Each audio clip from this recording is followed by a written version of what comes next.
In the news, at least 20 people under arrest this morning following another night of violent protests in Anaheim. Maintain a line, move forward.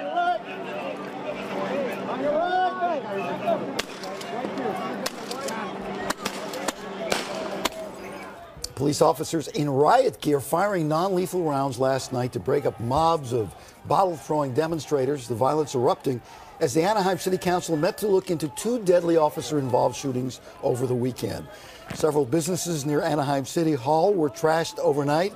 There's a $50 million lawsuit on the table already, and Bobby D is in Anaheim with the latest on that. Bobby, good morning.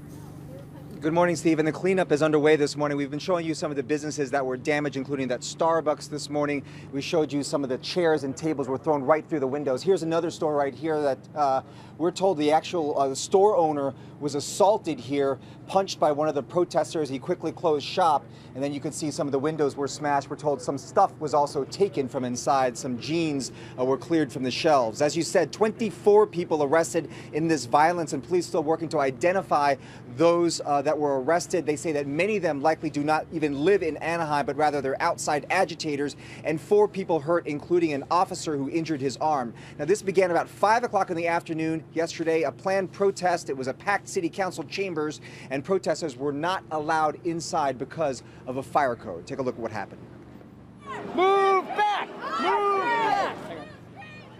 The protest then spilled into the streets. There were fights that broke out between demonstrators, according to police, and then citizens were telling cops that one of the protesters had a gun. They tried to arrest him, and that's when things escalated. Other protesters, angry at that arrest, started throwing bottles and rocks at police. Trash bins and a nearby lumber yard set on fire.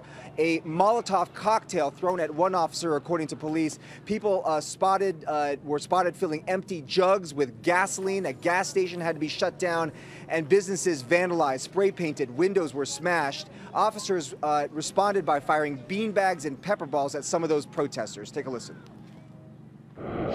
We saw a bunch of kids, they started throwing bottles and rocks and everything.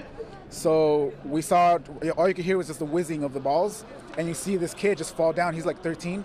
He falls down and holds his leg, and he can't get up because it hurts so much. Yeah, unfortunately, it seems that we're dealing with people who are intent on, violence and vandalism rather than getting the point across of the concerned citizens of Anaheim. We are told that officers from 5 other nearby cities assisted in this. Anaheim Boulevard had to be shut down for several hours. By about 3 o'clock this morning, the violence had subsided. In the meantime, at City Hall and the City Council chambers, the City Council did vote unanimously to ask the U.S. Attorney to help investigate those 2 fatal officer-involved shootings that happened over the weekend that sparked all of this protest. And now we are being told that there are 2 press conferences scheduled for later this morning, a 9 o'clock press conference at police headquarters, where the police chief and the mayor will update us on the situation here in Anaheim. And then, as you were talking about, Steve, 11 o'clock this morning, the family of Manuel Diaz, the man who was fatally shot on Saturday, it was later learned that he was unarmed. They are filing a $50 million wrongful death lawsuit against the city of Anaheim and the police department. Steve, back to you. Thank you so much.